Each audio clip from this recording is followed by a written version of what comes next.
Senhoras e senhores, está começando mais um episódio do Carteiros do Condado, episódio de número 24, acho que é isso, né? 24, 2 anos de track record desse programa tão querido que a gente busca sintetizar um resumo das mentes das mais brilhantes do mercado financeiro, que expressam isso em pequenos documentos, cartas de gestores, ou vídeos, ou podcasts, enfim, o mundo hoje evoluiu tecnologicamente. Vocês talvez estejam sentindo falta do Lucas Collazo aqui. Hoje temos, de fato, um desfalque. O Lucas Collazo está de férias, as pessoas têm que tirar férias. Mas eu trouxe aqui 2 convidados, 2 reforços de peso. Escalei aqui 2 colegas de trabalho da XP Advisory, de onde eu trabalho, ou seja, tem um certo entrosamento aqui, né? Um certo... um entrosamento que me faz lembrar o Barcelona de Guardiola, né, nos tempos áureos ali. Então, o primeiro reforço dela, que é uma das comunicadoras, das principais comunicadoras da XP Advisory, né, tem um longo track record de YouTube, então, programas como XP Market Update, Comitê de Alocação Brasil, ou seja, são vários vídeos, talvez você já a tenham visto, né, então... por favor, Vitória Toffolo, tudo bem, Vicky? Tudo bom, Davi, obrigada pelo convite, muito honrada de estar aqui junto com vocês para a gente comentar um pouquinho de algumas cartas, né, de alguns gestores num mês que muita coisa aconteceu, né, então acho que vai ter bastante assunto. Obrigada. Boa, show de bola então. E o segundo convidado é o convidado que é um especialista de renda variável, ele que... Para toda gestora que eu vou analisar de equities, eu consulto ele e todas as perguntas capciosas, né, ele acaba me passando, eu tenho o ônus de fazê-las, mas são originadas por ele. E além disso, sendo do Rio, né, a informação, principalmente para gestoras cariocas, ela chega nele, né? Então acaba que é uma fonte muito importante para mim. Então, Lucas Biocchini, tudo bem, Lucas? Tudo bom, um prazer estar aqui com vocês hoje. Boa, maravilha, então. Então, acho que vamos falar de mercado, né? Começar o programa aqui. Mari, ou como diria Collazo, Neymar, por favor, roda a vinheta do Radar de Fundos.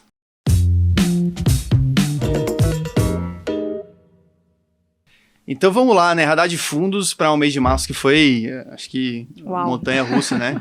Rock and roll aí, que... Na verdade, não só o mês de março, né? Acho que o ano de 2023, a gente... passaram um pouco mais de 3 meses e parece que estamos em 2024, né? Acho que, final, eu já escutei de gestores que final de ciclo é assim, volatilidade muito alta, o Sharpe dos trades acaba caindo e, assim, é mais difícil de você capturar algumas tendências, mas nada que já não tenha... talvez acontecido no passado, né? Mas foi um mês que ele começou com uma certa reversão de um movimento que aconteceu nos Estados Unidos, ou seja, a crise, o choque bancário no setor bancário dos Estados Unidos chamou bastante atenção, né? Com o Silicon Valley Bank indo à falência, tendo que ser resgatado, e mais outros bancos, mais um outro banco, pelo menos nos Estados Unidos, e respingando isso na Europa também, né, com o evento do Credit Suisse sendo comprado pelo UBS, então tudo isso trouxe uma reversão no cenário de juros dos Estados Unidos, que na verdade foi um movimento que ele vinha vindo na direção de aperto monetário por parte do Banco Central, ou seja, as expectativas estavam na linha do mercado de trabalho mais aquecido, aperto monetário. Mais aperto, né? Mais aperto, o Fed vai ter que subir ali até 6%. E aí, com esse evento, esse choque nos bancos, na verdade, teve uma reversão braba. As curvas de juros futuros acabaram precificando isso, né? Uma reversão no sentido de que agora com essa crise o Fed vai ter que cair juro. Então, os juros de 2 anos eles tiveram uma queda que não se via há mais de 40 anos, se não me engano. Então, acabou que foi um evento muito brusco. Por um momento, houve um certo receio de que essa corrida... e foi uma corrida bancária virtual, né, nos tempos de hoje, mas que iria se acelerar, que poderia ter mais bancos quebrando, tendo que ser salvos, mas acabou que foi se estabilizando no mês, o S&P acabou subindo no mês, né, foi uma coisa meio...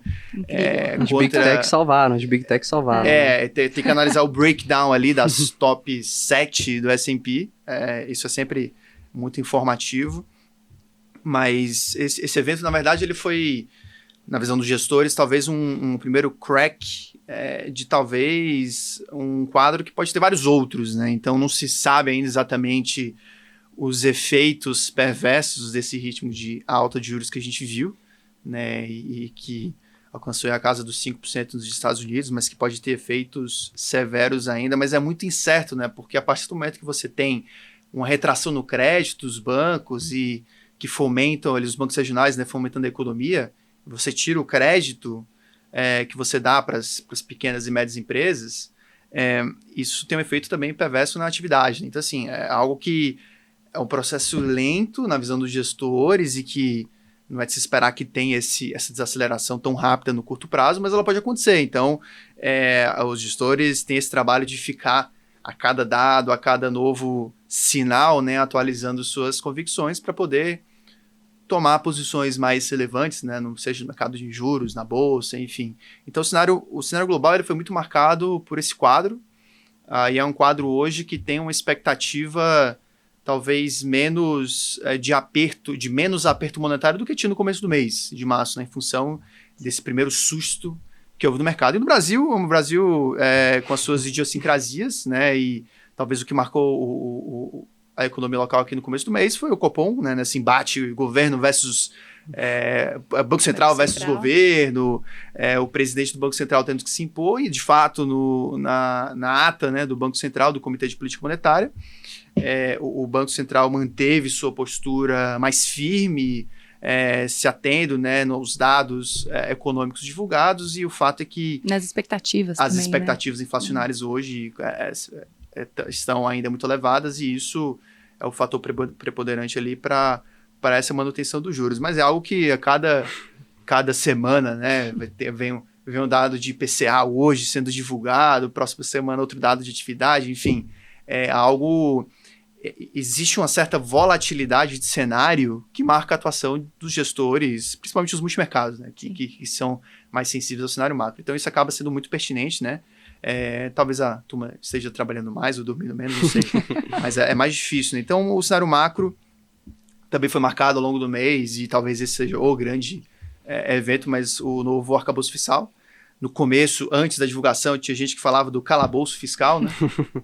Com certo receio, e até dando um spoiler do que eu vou comentar aqui, né? De um comentário que eu vi que eu vou comentar aqui na Carta da Verde, de que o arcabouço ele foi pior do que o necessário e melhor do que o temido. Então, essa frase sintetiza tão bem. Acho que é a visão de muitos. A visão que muitas pessoas explicam.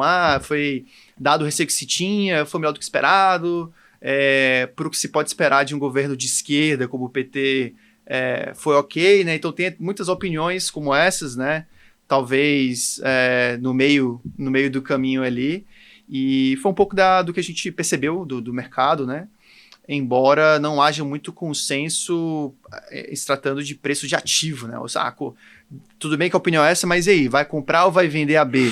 Vai aplicar ou vai apostar na alta ou na queda dos juros futuros, né? Então, de fato, é complicado. Vai comprar ou vai vender bolsa, né? A bolsa é até mais complicado porque Luquinha pode me ajudar a analisar aqui, né? Mas o efeito tributário e regulatório acaba... Tá pesando. Andou machucando muita gente, né? Quem estava comprado em varejo, né, recentemente, tem sofrido.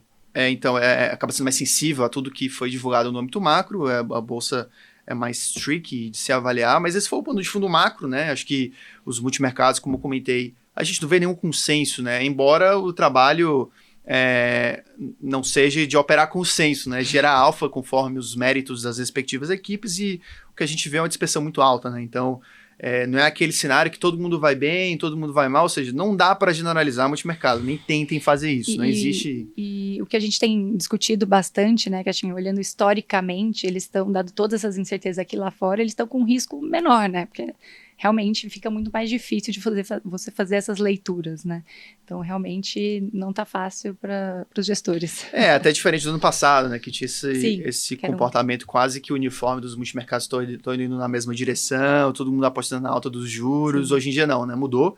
Já tínhamos falado isso, acho que esse quadro é muito mais disperso e específico para cada gestor.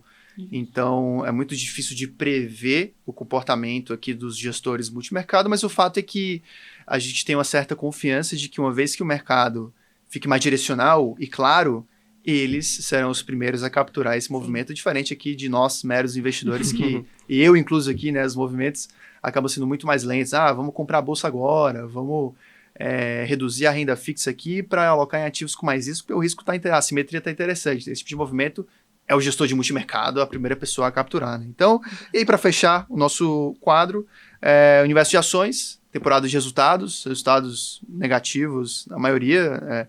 Luquinha, se tiver alguma surpresa positiva, me avisa aqui, tá? Porque... Não, tiveram algumas, né? Mas acho que os destaques acabaram sendo as negativas, né? Várias empresas caindo mais de 10%, 15% no dia depois, né, da divulgação. Acho que algumas queridinhas, né, de vários gestores, né? E isso acabou machucando bastante, né? Até quem tinha pouco, né? Sei lá, uma Natura, né? Que acabou caindo bastante também. Assusta, mas assim... tem que seguir acreditando, né, nas teses, né? Como muitos gestores acabam fazendo. Né, mas foi difícil, né? Mas tiveram bons exemplos, sim, de bons resultados. Né? Itaú teve um resultado muito bom. Acho que tiveram alguns bons exemplos, sim. Mas o fato é que, assim, em termos de fluxo, a gente vê um quadro ainda negativo. E isso acaba, infelizmente, dada a liquidez do nosso mercado, fazendo preço, né? Então, são elementos que é difícil de prever, mas que no passado recente tem sido drivers, impulsionadores negativos aqui para o preço das ações, né? E por fim, a questão regulatória que eu comentei, regulatória / tributária, né? E aí também, o que? Corrigi-me se eu estiver errado, mas você tentar avaliar o balanço de uma empresa de varejo para entender qual que é o impacto naquela empresa específica da novo arcabouço fiscal, é um trabalho meio difícil, né? Com um pouco de informação que a gente tem também, né? É difícil você saber qual vai ser o impacto real nas companhias. Qual setor, né? Qual setor, efetivamente, né? Se só de aumentar um pouco o preço ele já resolve parte do problema, se ela consegue fazer alguma reestruturação ali dentro, que consegue, de certa forma, né, se proteger, assim, é muito difícil. Muito difícil você fazer alguma conta, pelo menos com os dados que a gente tem hoje. Você acha que a galera pode bater em tudo só por... Não sei o que vai acontecer, vou aqui acho que a primeira resposta, né, acabou sendo essa, né? Parece que foi isso, né? A galera precificou realmente, vou sair desse setor porque eu não quero ficar na frente desse bonde que tá vindo. Né? Vai que vem um bonde enorme, né? Eu não consigo nem pensar no que pode vir pela frente. Melhor abaixar, né, ficar em setores que são menos expostos, né, esses riscos, pelo menos de primeira. Então, acho que sim, acho que rola um medo meio coletivo, né, e as pessoas acabam se posicionando, pelo menos no curto prazo, dessa forma. Boa. Senhoras e senhores, essa é a nossa bolsa local. Com isso a gente encerra o Radar de Fundos. Luquinha, estamos falando de bolsa aqui, quer já emendar na primeira carta? Você que vai comentar um pouco mais dos gestores de equities aqui no programa? Vamos lá. Eu trouxe até uma carta caseira, na verdade não é nem carta, né? É a live mensal que tem todo mês, né, no YouTube. Inclusive recomendo, né, que aqui na Asset da XP, né, a gente faz a live mensal com todos os gestores, com o nosso economista-chefe. Eles vão falando do mercado, tanto lá fora quanto brasileiro, e depois entra, né, nas respectivas caixinhas, né? Renda fixa, renda variável e multimercado. E eu trouxe aqui a carta do XP Investor, né, na verdade o vídeo, né, do XP Investor, que comenta um pouquinho, né, do posicionamento do fundo, né, e o Marcos Peixoto, né, o gestor, né, basicamente ele até falou que a melhor performance attribution, né, recente, de fato foi o caixa, né, que o fundo estava quase no limite regulatório. Famoso CDI. Né, muito se fala, né, a bolsa está muito barata, múltiplo histórico muito abaixo da média histórica. De fato, acho que todo mundo consegue ver, tem muita gente que está dando bastante visibilidade para isso. Mas, pelo menos em alguns gestores, né, algumas cartas, algumas lives, né, muitos têm falado, de fato está barato, porém estou com medo que pode vir pela frente, então de fato faz sentido você estar no caixa, que está sendo muito bem remunerado para isso. Né? Então, de fato, o fundo estava com caixa muito elevado, e mais recentemente, né, mais próximo desses 100 mil pontos, né, que a gente está, não hoje, né, que hoje está subindo bastante, né, mas mais próximo desses 100 mil, começam a aparecer algumas oportunidades que você começa a ter que peitar realmente o preço, né, de fato fica muito barato, né, a simetria começa a ficar muito grande para cima, né, pouco para perder, muito para ganhar.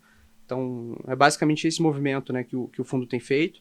Mas, assim, pelo call também dá para você ver que não está precisando arriscar em ativos muito diferentões, assim, não é essa tônica, né? De fato, você está conseguindo investir em boas empresas, né, empresas já grandes e conhecidas, de setores com bastante histórico, né? Por exemplo, o setor elétrico é talvez o setor preferido aqui, né, do XP Investor e de muitos outros também, né? Então, Equatorial, Eletrobras, Energisa, né? E se você for fazer conta, né, de que está implícito, né, no preço da ação hoje, né, os analistas conseguem chegar em números como IPCA mais 15, né, que parece uma gordura relativamente boa, né, para uma NTNB de 6 e pouquinho. Né? Então, acabam se protegendo nessas empresas né? E eles comentaram também que eles andaram aumentando posição em empresas de commodity, né? O fundo estava com pouca commodity no fundo e começou a colocar para dentro agora, também por queda de preço pra caramba, né, das ações. Então compraram Gerdau, compraram um pouquinho de PetroRio, né? E então toda a queda também do petróleo, né? Acabaram que as empresas sofreram bastante, né? Com a possível taxação, né? No longo prazo, né? Das exportações de petróleo, a PetroRio foi uma das mais Também impactadas.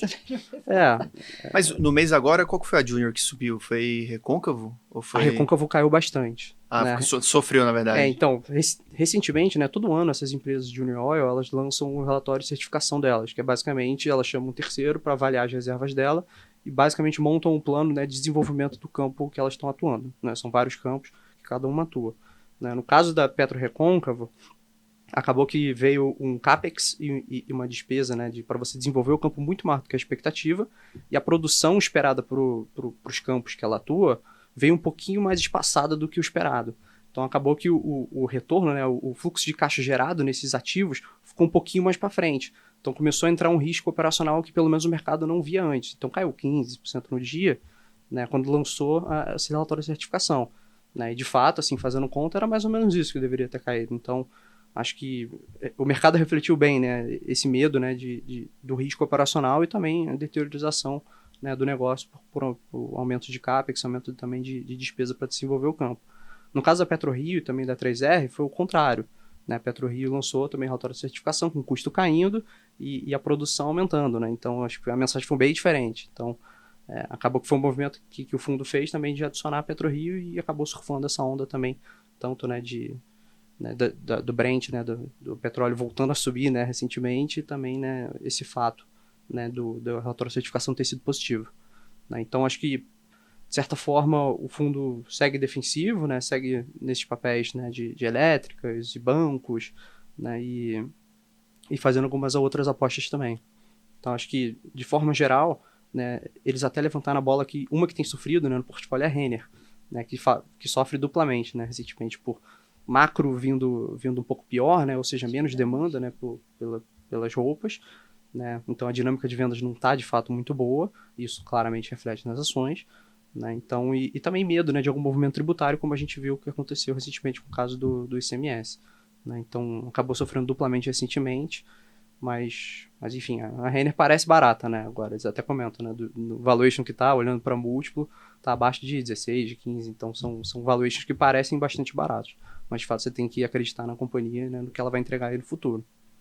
Então acho que de resumo, né, aqui do Investor, é mais ou menos isso a cabeça deles, né. E ele acabou caindo menos, eu não lembro agora de cabeça por performance, mas caiu menos que o índice, né, nesse Exato. mês de março. Acabou protegendo bastante, acho que desde o início do ano, né, pelo fundo estar com mais caixa do que vai, pelo menos a média histórica, e talvez do que boa parte dos concorrentes, né, o fundo vem protegendo bem a performance dele, né, então, e também, né, fugiu de certas bombas, né. Sim. Não tem muito apego, né, alguns talvez seja relacionado ao estilo de gestão, né, exato. do Peixoto, enfim. Exato. Isso é interessante.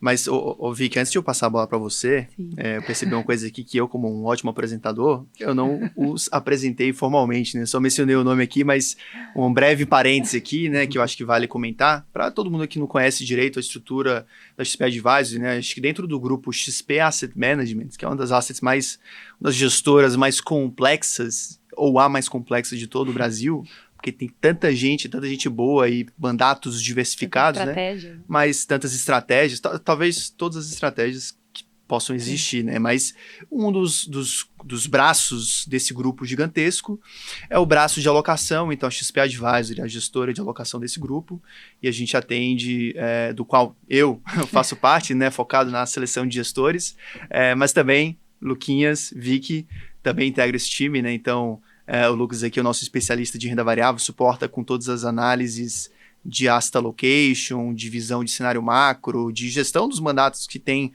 parcela de ações, né? Então, é o nosso man aqui, líder, e a Vicky, nossa gestora de portfólio, também está envolvida, acho que lidera todo o time, né, de portfolio managers, gestores aqui de todos os mandatos exclusivos que a gente acaba tendo aqui na gestora. Então, se eu tiver falado alguma besteira aqui, por favor, eu ia até ficar envergonhado, né? Porque eu trabalho com você, a gente tá um do lado do outro, então esse aqui é o nosso entrosamento. Então, Vicky, por favor, Que carta você trouxe aí de bom pra gente? Tá, legal. Bom, eu vou falar um pouquinho hoje sobre os multimercados, que a gente até discutiu ali no início. E como a gente falou, né? Acho que é um mercado muito dinâmico. E é interessante, Davi, que eu acho que até um pouco no nosso trabalho, né? Acho que multimercado, quando a gente fala, é uma classe muito ampla, né? Você tem diversos estilos de gestão. Então, até um pouco, né, no nosso modelo ali, na XP Advisors, a gente segmenta em algumas subestratégias. Então, você tem o multimercado macro, a gente tem de retorno absoluto, estratégias quantitativas, né? Então, a gente vai segmentando. Mas mesmo... E aí, eu selecionei até dois fundos gestores macro.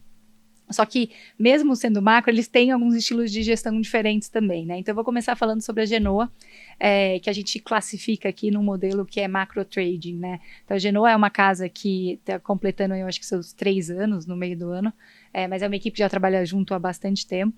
Acho que desde épocas de BBM, depois eu tive até a oportunidade de trabalhar com eles ali no Itaú, alguns anos sentava ali do lado deles, né? Então, sempre tiveram esse mandato de macro trading. Então, basicamente, eu acho que é interessante até, estou explicando isso até para explicar um pouquinho da carta e fazer uma comparação em relação aos 2 últimos meses, né, que eles comentam. Mas, basicamente, eles olham muito curto prazo, né? Então, eles tomam decisões ali que eles podem comprar, vender no mesmo dia. Tem uma equipe econômica, a gente estava até comentando disso, muito forte, e aí está fazendo projeções de dados micro, né? Então, essa capacidade também auxilia bastante ali na tomada de decisão, que é de muito curto prazo. Claro que não necessariamente significa que eles vão... que uma posição de curto prazo não possa ficar no portfólio por algum tempo. Mas por que eu estou falando disso? Né? Basicamente, a gente lendo a carta da Genoa, né? As cartas de multimercado, geralmente, eles dão um contexto, né, do que aconteceu no último mês, então não vou repetir aqui, né? Eu acho que o Davi apresentou muito bem, né, todos os desafios do último mês, mas eles vão fazendo algumas pinceladas, né, do que foi acontecendo, qual que é a opinião deles. Então, eles comentam ali, né, dos eventos no setor bancário nos Estados Unidos, eles até fazem exatamente o comentário da queda expressiva que teve nos juros de 2 anos nos Estados Unidos, caindo mais de 60 bips em um dia. Só que eles destacam ali que eles não acham que se assemelha atualmente a uma crise de 2008, né? Que eu acho que isso também teve ali aquele momento de pior estresse, teve muito essa dúvida de, poxa, né? Outra crise nessa magnitude. Eles não acham, né, que a gente está numa situação parecida, até porque tanto os bancos quanto as empresas estão menos alavancados. Eu acho que o que eles discutem mesmo, né, é o que você estava comentando, né? A gente estava ali nos primeiros meses do ano falando um pouco ali de os bancos centrais ainda terem que subir um pouco mais as taxas de juros, né? Uma semana antes de tudo acontecer, o próprio Powell falou que provavelmente a alta seria na magnitude de 50 bips nos Estados Unidos.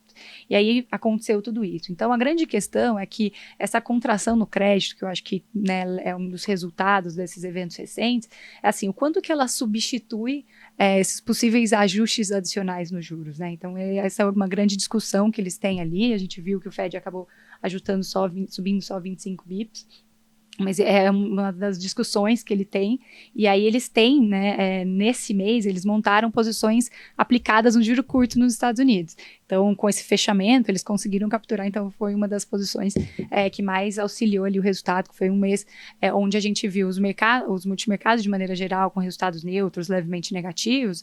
A Genoa teve um resultado positivo e eu acho que uma das principais posições acabou sendo dessa posição de juros. E o interessante é que no mês passado, eles estavam tomados na ponta curta. Então, é um pouco desse dinamismo e nada impede de que hoje esteja diferente, né, essa posição. Então, acho que isso é interessante você ir acompanhando as cartas, né, para você ver quanto isso é dinâmico.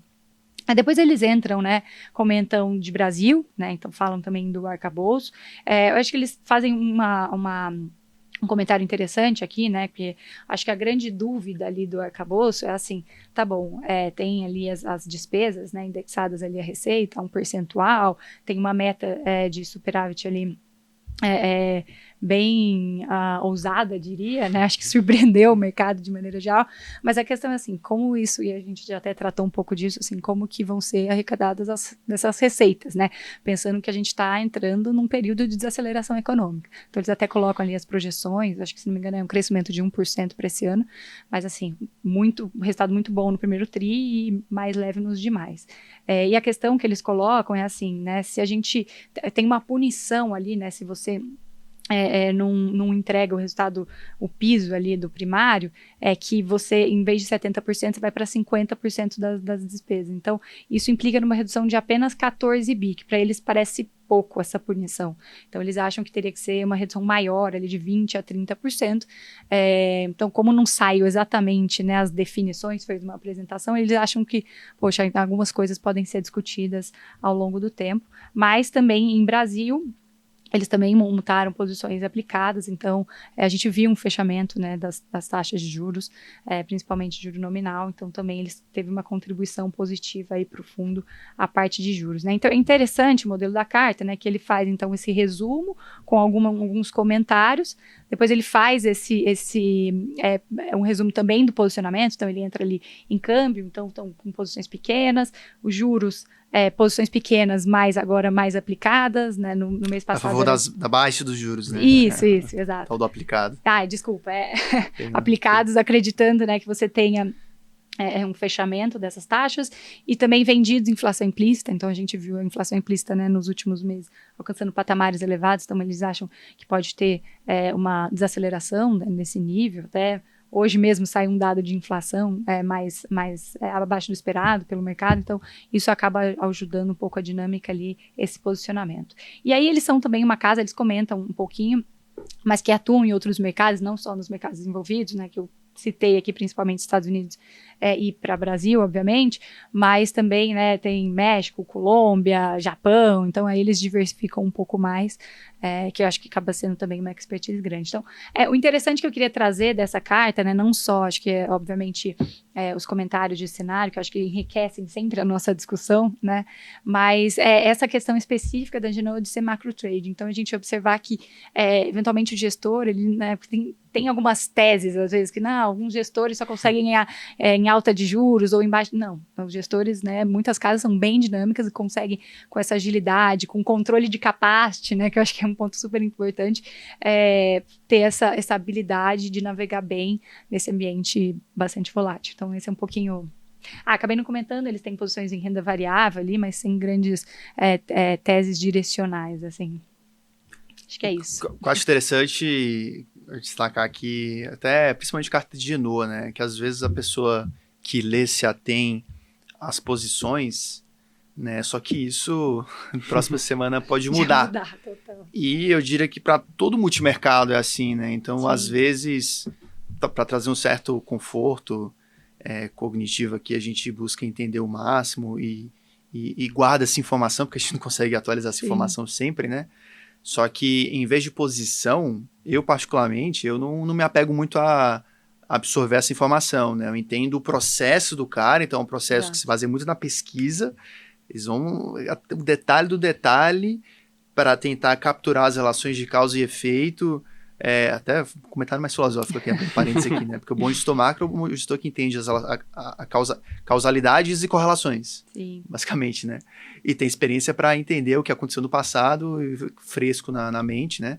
Ou você vai estudar muito para fazer o catch-up ali do que você não vivenciou, mas você sabe o que aconteceu no passado. Então, assim, com muita pesquisa em um processo de tomada de decisão fluido, no sentido de você tomar as decisões corretas, e toda decisão ela pode ser avaliada, né? Foi uma decisão boa, ruim, se eu tivesse no passado com os mesmos insumos eu teria tomado a mesma decisão, então foi uma decisão boa. Então, e eu acho que vocês fazem bem, né? Então, assim, para todo gestor multimercado, você precisa avaliar não exatamente como ele está posicionado hoje, mas se o processo que ele está conduzindo é consistente tem sido consistente, e você julga ele como um processo vencedor. Isso que é muito difícil, né? Então, não estou falando que isso é fácil, né? Mas, enfim, tudo isso para dizer que Genoa está sempre mudando as posições, né? Então, a carta do mês passado mudou, né? Em relação a termos de posicionamento. Muita coisa aconteceu, então, assim, não necessariamente precisa se prender, né? Essas posições. Exatamente. Então, enfim, acho que fecho parênteses.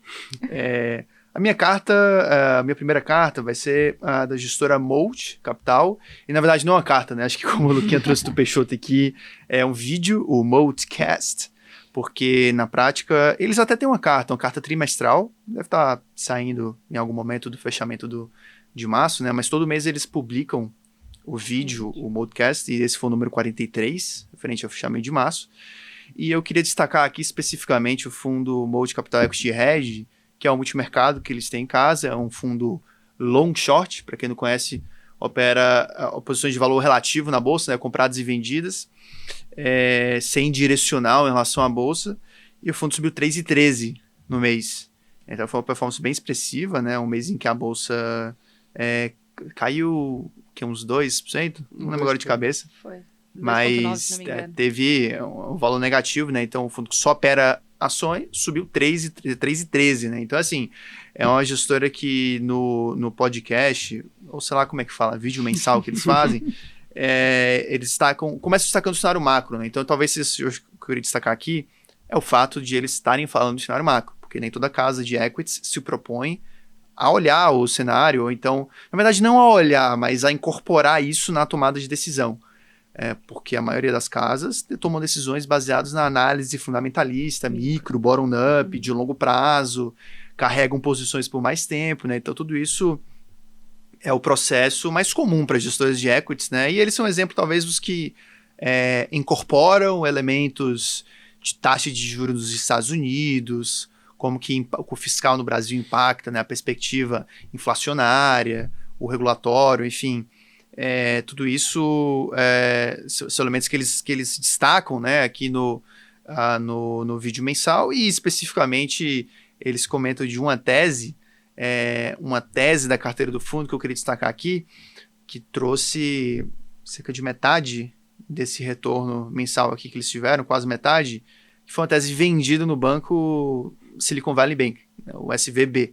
No próprio. Né? E acertaram em cheio. O fatídico banco que quebrou no começo do mês, né, em função da corrida bancária que houve. E o fato é que o que é interessante não é só o fato de terem acertado, né, mas é que eles carregavam essa posição há cerca de um ano.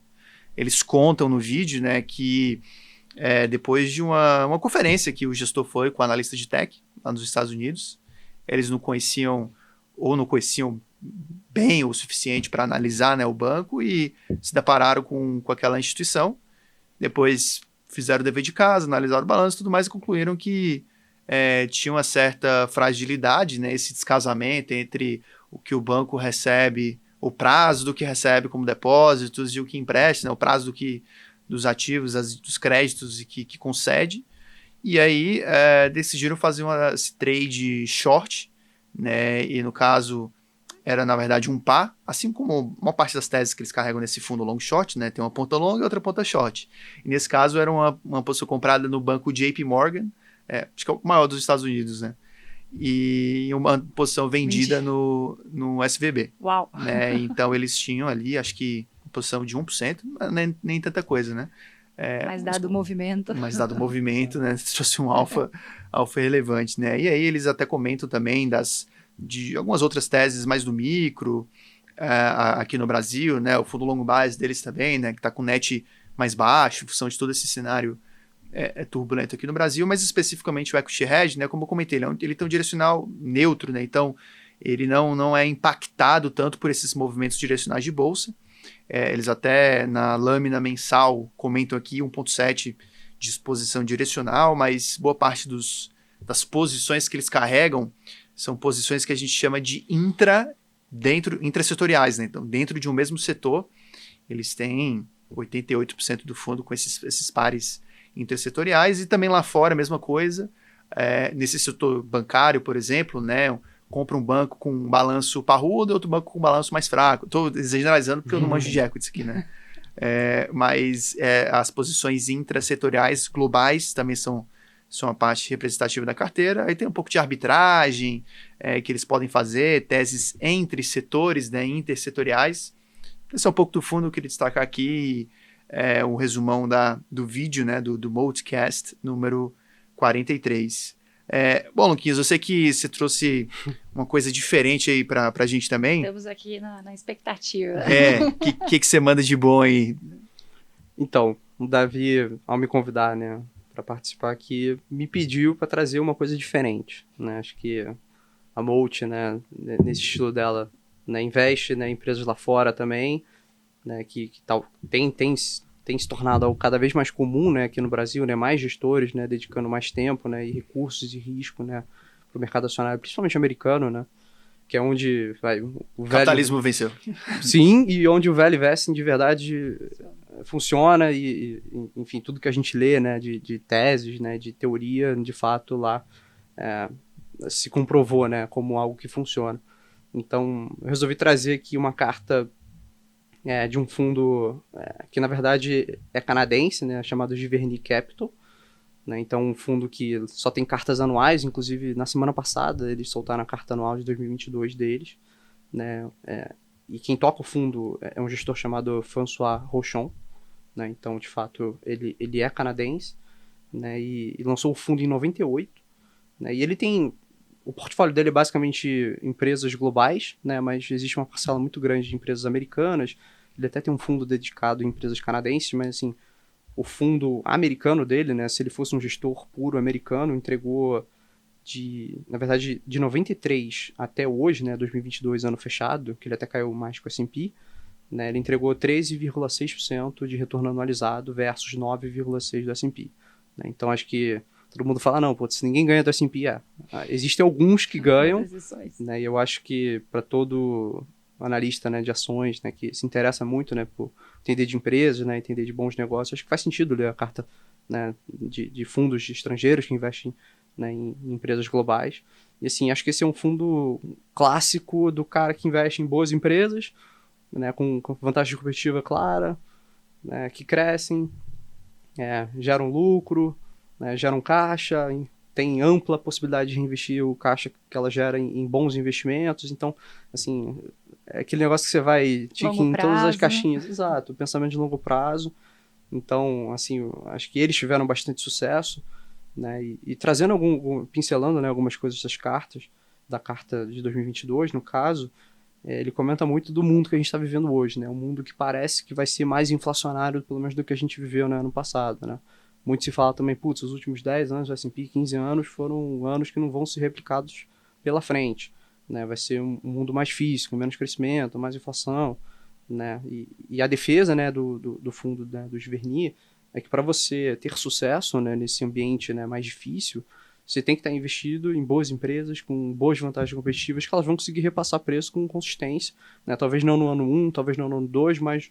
né, ao longo do tempo, né, o compounding disso vai se transformar, né, em aumentos de preços recorrentes, em aumento de rentabilidade, né, e algo que ele bate muito na tecla aqui, que o crescimento de lucro das empresas eventualmente é igual ou muito próximo do crescimento, né, das ações.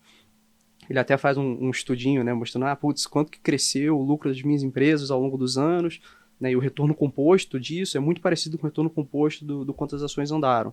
Né, ele até comenta, não é um estudo, obviamente, precisamente correto, mas assim, eu não preciso estar precisamente correto. Né, de fato, fundamento, o preço está seguindo o fundamento no longo prazo. Né, então, muito dos fundos aqui, né, que a gente acompanha, né, admira aqui no Brasil, também tentam replicar essa estratégia aqui, né, muitos com muito sucesso, né, ao longo do tempo. Né, então, esse é um fundo que fez isso lá fora, né, vem fazendo isso ao longo do tempo.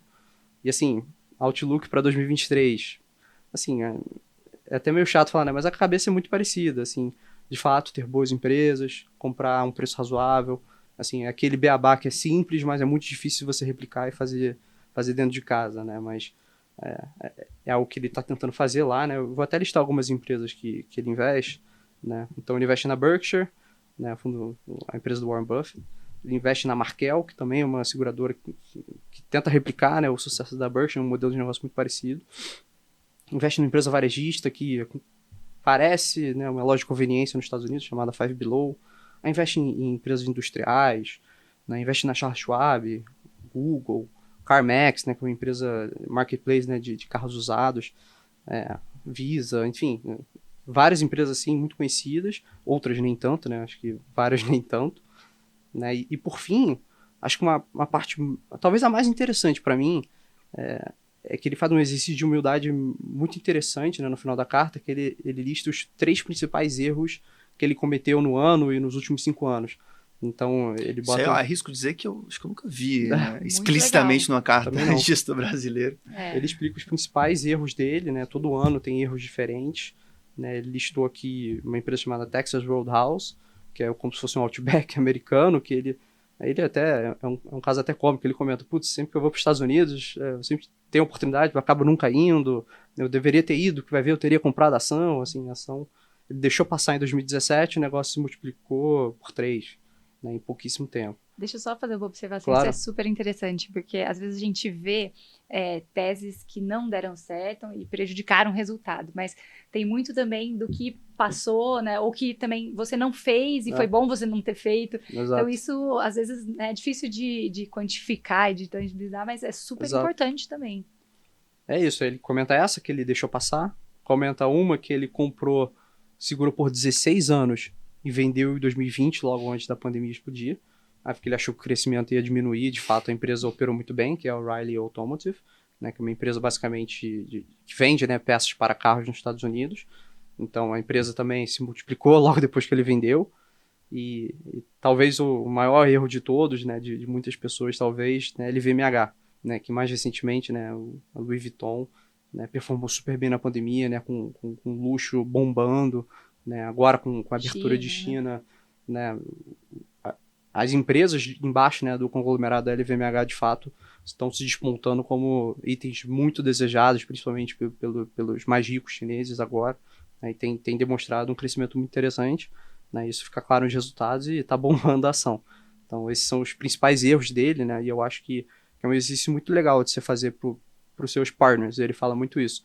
Assim, eu estou no mesmo veículo, né, que todo mundo, então acho que ele, de fato, encontrou um nicho específico, né, de fundo global, mas atua com o melhor tipo de governança e é muito sincero com os cotistas dele, né, fala os erros, fala o que ele acertou, faz post-mortem também na carta. Então, acho que é uma carta bacana, assim, de ler, ela é curta, ela é tranquila de ler, não é muito complexa. Então, achei interessante trazer aqui para vocês. Boa, só fazendo um aviso aqui para nossa audiência, né? O Loki, ele tem um pouco de viés para curtir, valorizar mais as empresas americanas e tudo mais, né? Mas o fato é que as cartas dos gestores gringos, eu particularmente acompanho um pouco mais porque eu não conheço direito, assim, o mercado de gestoras internacionais, globais, é infinito, assim, é coisa diferente do Brasil, que a gente pode, com muito esforço, conhecer cada uma das principais gestoras. É o que a gente faz aqui, né, o nosso trabalho. Lá fora é impossível esse trabalho, né? As equipes mais competentes conseguem fazer isso. E existem, assim, cartas de qualidades altíssimas, né, e diversas cartas, mas talvez não seja muito comum esse trabalho de lê-las, porque talvez por desconhecimento mesmo. Então, quando você sabe filtrar e acompanha isso, acho super interessante. Acho que é uma coisa que eu particularmente precisaria fazer mais. E até, Luque, tem um site que consolida, né? Tem. Você lembra de cabeça o nome do site? É basicamente um site que divulga os links para as cartas Tem hedge funds também? Tem de tudo, assim, é um negócio infinito. Esse é o maior problema, né? Você acaba mergulhando nisso, né? Quando eu sempre mando para alguém esse link, é finmasters.com/hedge fund letters to investors, né? Então, acho que só de entrar no finmasters.com, finmasters.com, né, lá você vai achar a parte de cartas, né? Qualquer coisa depois a gente coloca um link também no YouTube, acho que é mais fácil. Mas basicamente lá tem cartas infinitas, né? E todo trimestre eles vão atualizando. E é interessante, né? Pegar algumas, né? Tem cartas mais focadas em commodity, né? Acho que o mercado brasileiro, a gente tem, né, assets de multimercado, assets de ações, né?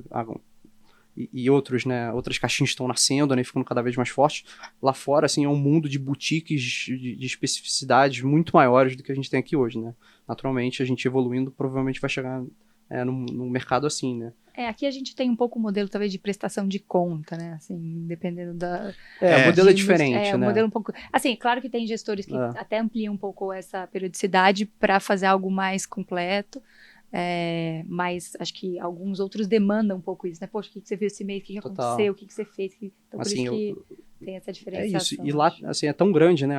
É tão amplo, né, as possibilidades que é difícil você também selecionar as coisas boas, né? Mas a gente vai trazendo coisas aqui no programa e acompanhe. Boa, finmasters/letters to... Isso foi a notificação do... Notificação. A Siri tá boa comigo. Siri. Mas bom, Vicky. Eu vou voltar agora para multimercados. justamente para fazer não comparativo de gestores, mas um pouco de filosofias. De filosofias, processos. exato. E que não existe, né, certo e errado, existem modelos diferentes e que ambos podem dar certo. Então, eu vou trazer aqui um pouquinho da Bahia Asset, né, que eu acho que um dos fundos com maior vol deles ali, que é o Mutar, ambos, né, as estratégias foram positivas no mês, mas o Mutar teve se destacou, né, na indústria como um todo, uma performance de 5,70 num mês super desafiador, que a gente já comentou bastante. A carta deles é bem extensa, assim, em termos de detalhes do cenário. Então, de novo, dá detalhes ali do que aconteceu no último mês nos Estados Unidos, Europa, discute bastante essa questão, né, de juros no mundo. Acho que a visão deles, né, se eu puder elencar, assim, né, para que fundamenta a tese, né, que eles aplicam no fundo, que já é uma tese que eles vêm carregando, então, já há um tempo, né, não foi só necessariamente que eles mudaram para esse mês, eu acho que isso é interessante, de desaceleração da economia global, e talvez esse estresse que a gente teve, ele está acelerando um pouco esse desaquecimento, uma probabilidade de recessão se aproximando. Esse aperto de crédito que a gente discutiu também, né, o que ele ajuda, o que ele impacta ali na questão do aperto monetário, mas no geral é um ciclo de aperto monetário se aproximando do fim, né? Então eu acho que essa é uma tese que eles já sustentam ali há algum tempo, e aí com isso eles montaram posições aplicadas, tanto juros lá fora quanto aqui também no Brasil, e aí eu acho que principalmente juros lá fora foi onde eles tiveram uma maior contribuição positiva. E por que eu estou destacando isso, né? Porque, de novo, se a gente olha fevereiro, né, que foi um mês diferente em termos de resultados desses mercados, foi uma posição detratora, e agora para março foi uma posição que mais ajudou aqui o fundo. Então, é exatamente a questão que a gente estava discutindo, né? De teses, de estudos e de convicção, né? Então, se você acredita naquela tese, eventos podem acontecer e você pode mudar de opinião, não tem problema nenhum. Mas se você tem grande convicção naquela tese, você vai, obviamente, eventualmente ajustando o tamanho dessa posição, mas, né, podem ter períodos que essa tese dá certo, como foi o mês de março. Quando a gente entra aqui para Brasil, a grande discussão, né, a questão do fiscal, né, que a gente apresentou. Eles fazem um comentário que agora a gente tem uma regra e não uma âncora, né, que eu acho que realmente foi o que a gente discutiu ali no início, né, assim, por um lado, ela até veio melhor do que esperado, mas não necessária para a gente alcançar algumas questões, né, de manutenção ali, pelo menos, na nossa dívida PIB. Então, eles fazem um comentário ali que eles entendem que na linha de que, poxa, como que a gente vai crescer essas receitas, né? Eles acham que é necessário uma elevação de carga tributária de 2% do PIB. Então, é bem relevante. E aí, a grande discussão é que a gente não tem informação, né, de onde vem exatamente isso, quais setores. Então, entendendo um pouco dessa dinâmica. Aí comenta, né, a questão de inflação, que a gente começa a ver alguns dados mais positivos, mas as expectativas, né, e o nível ainda muito longe da meta, então que sustenta aí um pouco do tom, né, principalmente do Banco Central, principalmente para as próximas reuniões.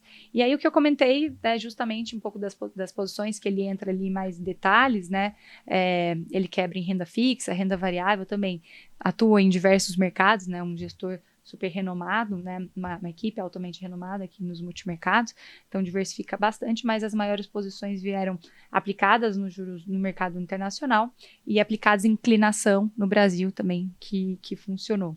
E no caso de renda variável, né, eles estão com uma tese mais negativa, mais preocupada por conta de recessão, né, e assim por diante, revisão de lucro, né, das empresas, que eu acho que ainda tem uma expectativa que a gente ainda não viu tão forte.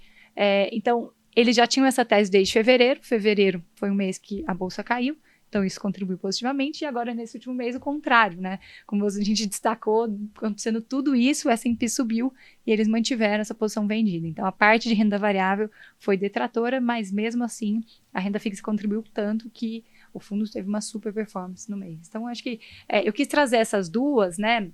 Embora discussões macro, né, similares, eu acho que modelos de gestão diferentes e que ambos funcionam. Então, acho que é interessante um pouco dessas duas visões que foi a minha ideia.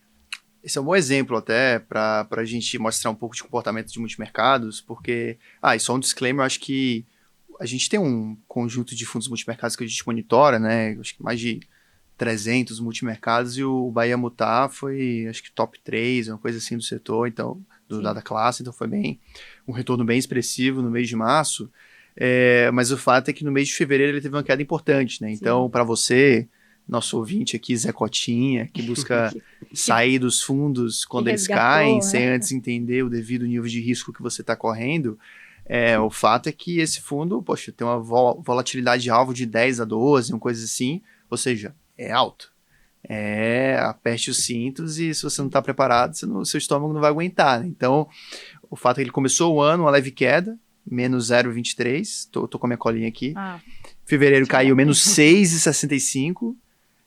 Então, o cara aqui, acho que deve ter pelo menos um investidor que olhou assim, realmente eu vou sair desse fundo.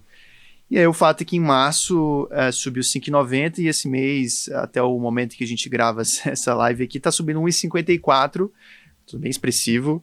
No mês de abril já está no campo positivo no acumulado do ano, né? Então, não estou falando que depois de toda a queda vem um mês de espetacular, né? Como foi o caso aqui. Mas quando você entende o tipo de queda que um fundo pode ter, e quedas nunca são desejadas, né? Convenhamos aqui.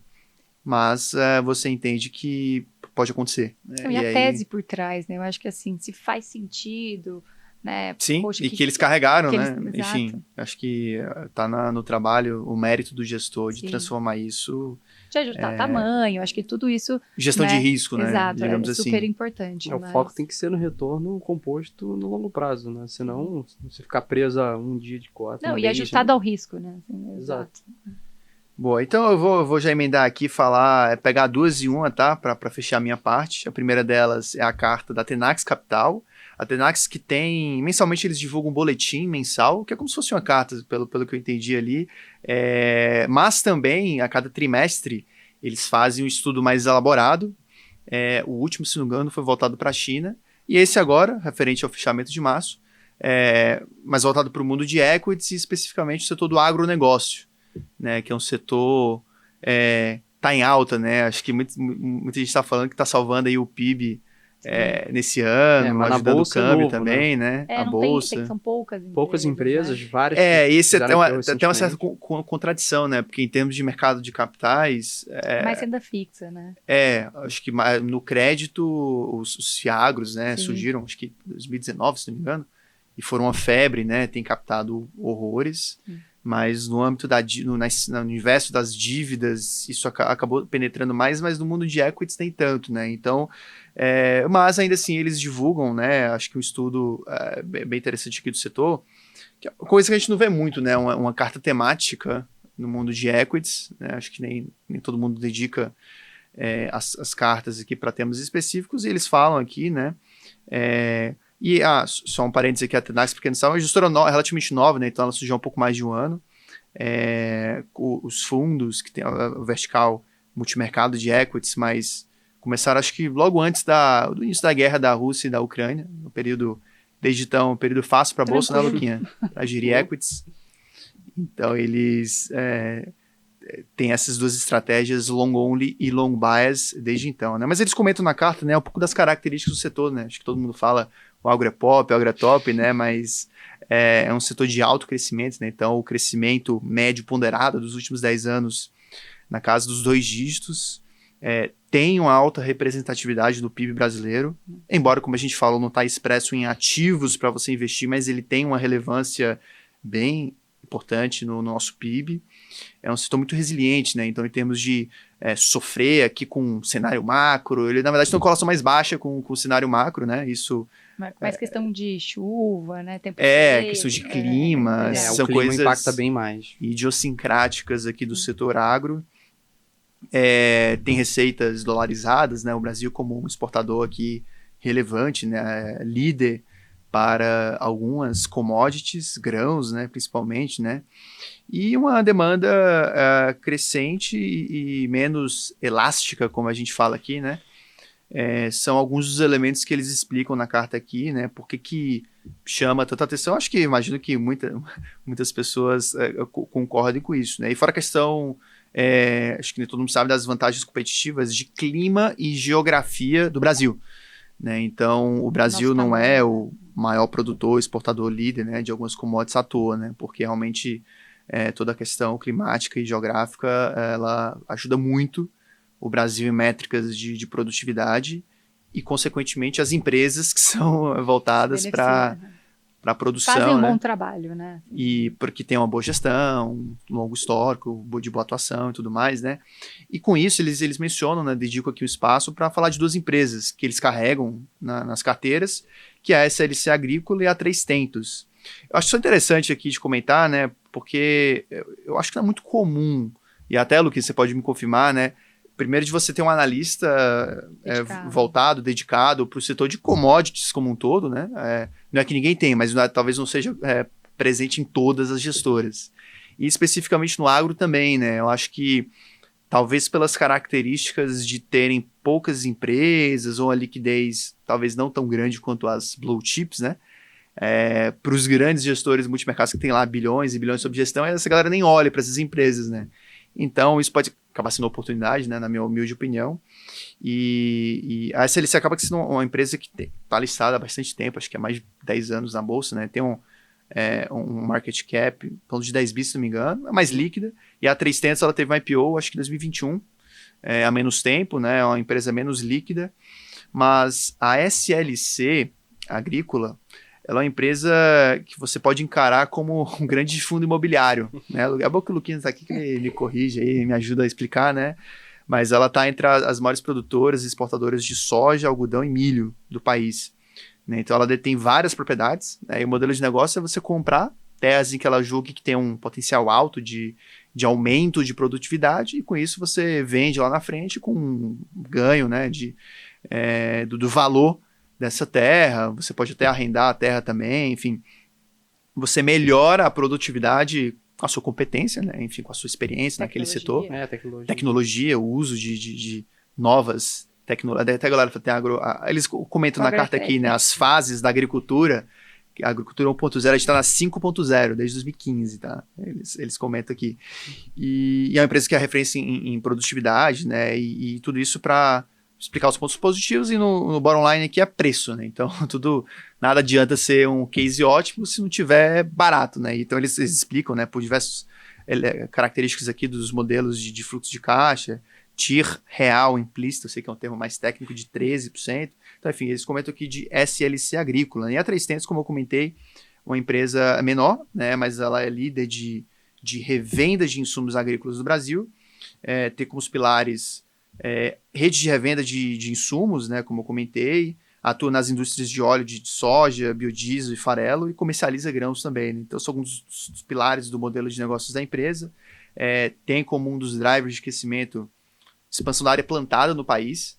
Então, você pode pensar no crescimento como o aumento da produtividade ou expandir a área plantada, né? Então, no caso da área plantada, ou então você converter, se você está usando a sua terra para cultivar, para pecuária, digamos assim, você converter isso para agricultura, e você traz mais receita aqui, né, para o seu modelo de negócio. Então, eles comentam aqui do management da empresa também, né, empresa de dono, tem um histórico bem sucedido e tem uma expansão da sua operação para outros estados, segundo dos elementos que corroboram, mas a questão de preço também, comenta aqui de expansão de múltiplo e tudo mais, né.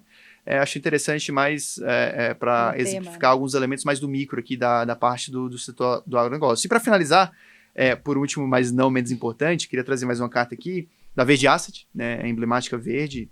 Engraçado, tudo que eles falam vira notícia no Bloomberg, nos jornais, né? Automático, né? E foi um fundo que caiu no mês de março, teve uma queda de menos 0,40, perderam principalmente com ações do Brasil, né? E eles até reduziram na margem a parte desse livro, que sempre carregaram, né? Até bem mais do que os outros gestores multimercados, a Verde sempre carrega. Historicamente, um fundo que carrega mais de ações. Não, bem mais.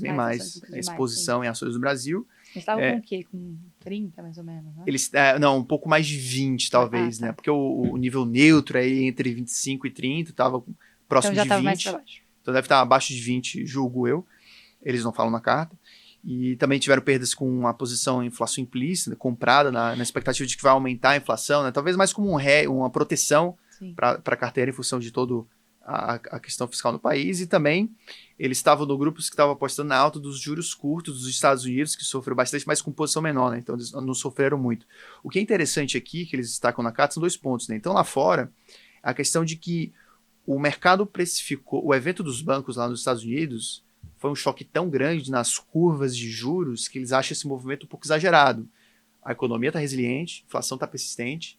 Então, assim, no curto prazo, não é de se esperar que o Banco Central vai cortar juros, né? Então, eles destacam isso e comentam da posição que eles aproveitaram para aumentar essas apostas a favor da alta dos juros dos Estados Unidos.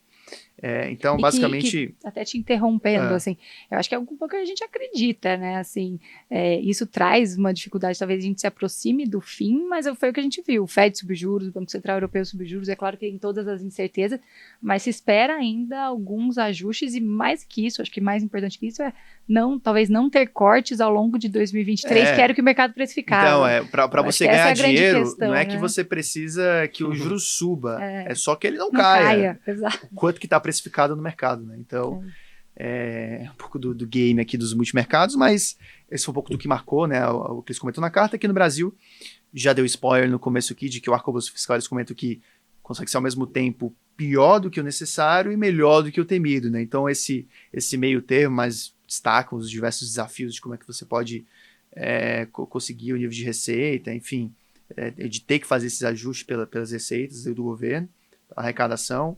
E, por fim, eles colocam as posições, né? Então, aqui, o que eles têm de posicionamento, né? Que é o que talvez todo mundo queira saber, né? Então, a compra de ações, vocês seguem comprados em ações aqui no Brasil, mas reduziram na margem. Essa aposta a favor da alta da inflação implícita, da expectativa de inflação futura, né? Como uma proteção. E eles começaram a alocação comprada no dólar contra o real. Viés pessimista aqui, né? Mas que também pode servir como uma proteção para a carteira.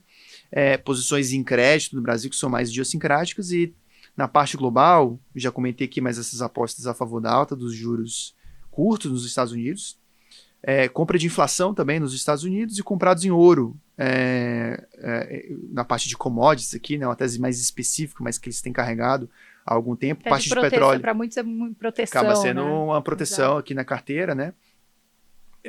E a tese de petróleo que eles tinham, eles zeraram, eles comentam na carta, e por fim a parte de crédito, high yield, global.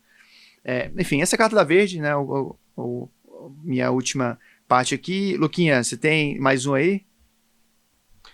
Acho que de adicional, né, que eu poderia adicionar aqui, né, enfim, fundos de ação normalmente soltam poucas informações, né, mensais, acho que os FIAs falam um pouco, né, acabam preferindo falar trimestralmente, semestralmente, alguns só anualmente, né, inclusive são cartas que a gente coloca aqui no, né, acho que saem anualmente, a gente é obrigado a ler, porque se o cara para escrever pelo menos uma carta ao ano, ela deve ser boa, né, então a gente sempre gosta de ler.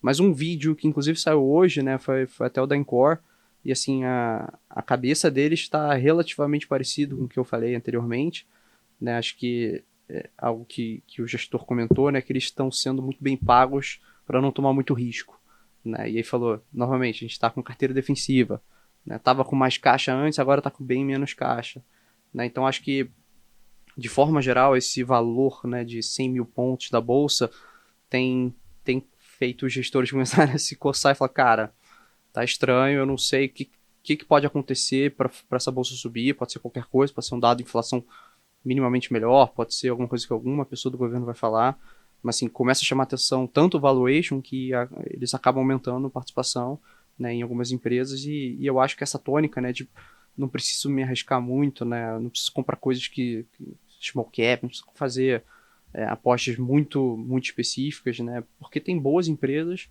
né, a bons preços, né, com previsibilidade de retorno e caixa, né, razoavelmente baratos. Então, acho que a tônica é mais essa aqui no mundo de equities, aí, pelo menos o que a gente tem visto aqui, né, nesse último mês, né. Quem ficou com mais caixa acabou performando melhor, né, nesse curto prazo. E quem também não tinha, aquelas empresas que caíram muito. Então, acho que a visão é mais ou menos essa. Cash is King, como a galera fala, mas boa. Defesa e ataque também. Vou fazer uma propaganda aqui também, vou aproveitar o espaço para carta da XP Advisory, que deve estar saindo essa semana. Então, para a gente comentar nos próximos episódios também, porque eu acho que tem bastante discussão, tanto Paulo Leme, né, com a visão do nosso Comitê Global de Alocação, e aqui o Arthur, nosso CIO, e o Rogério também se revezam ali com conteúdos bem interessantes. Então, pra gente comentar nas próximas. Você se prepara, a gente vai chamar vocês nos próximos programas, né? Incluir aqui nos a gente vem da primeira vez, convidados. a gente gosta, né, estavam mais tímidos hoje aqui, né? Estão se soltando. É bom que já vai se acostumando aqui com esse mundo de podcast. Mas com isso a gente encerra as cartas. Vamos agora falar do nosso momento Dica Cultural. Neymar, por favor, roda a vinheta.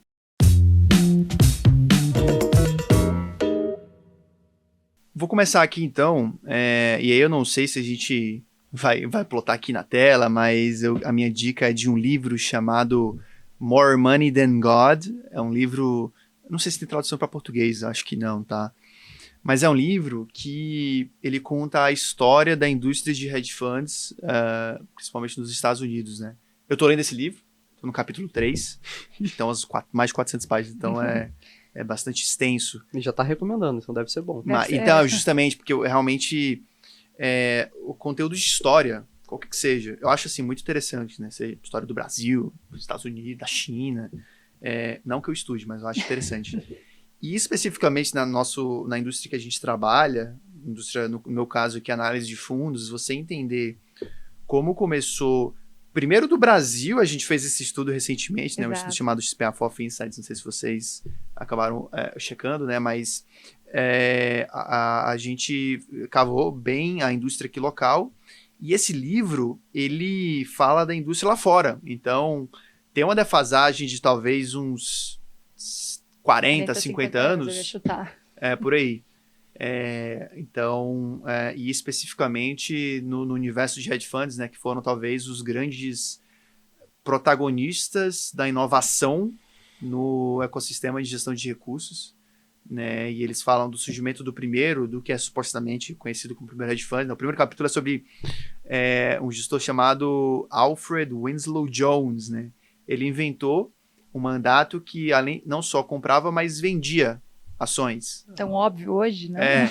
Um long short na bolsa, né? E isso em 1949. Tudo isso para dizer que esse livro ele traz vários elementos de história, de coisas tão básicas na ótica de hoje, né? Mas que você entende como começou lá atrás, né? E como a galera foi desenvolvendo as teorias de eficiência de mercado, Markowitz, Fama French, esses caras estavam lá na universidade escrevendo os papers lá, né? Então essa perspectiva histórica que esse livro traz, eu acho animal, então fica a minha dica cultural aqui. Pô. Quem sou eu agora? Vai lá, Vicky. Bom, eu trouxe, a minha dica não é de livro, na verdade é uma série, chama Ted Lasso, que começou agora a 3ª temporada. Então, é uma série que conta um pouquinho a história de um treinador de futebol americano que sai dos Estados Unidos, aliás, ele é convidado a ir treinar um time de futebol mesmo, soccer, na Inglaterra. E aí tem todos uns desafios ali de formar esse time, com o time.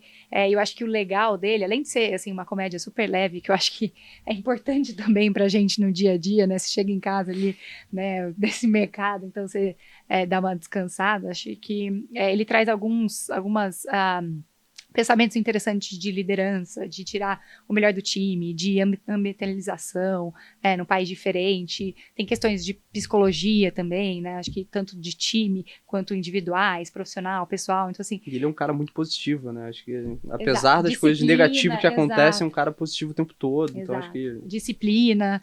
Então, assim, tem muito a se tirar dessa série que é leve, super divertida. Tá na 3ª temporada agora. Acho que saem os episódios toda quarta-feira, se não me engano. Então, até maio a gente finaliza essa 3ª temporada. Então, sugiro primeira, segunda e agora acompanhar a 3ª. Pô, é Apple TV, né? Apple TV. Depois você passa ali no Teams o usuário e assim, que eu não tenho. Eu assino embaixo nessa, que eu gosto dessa série também. Muito boa.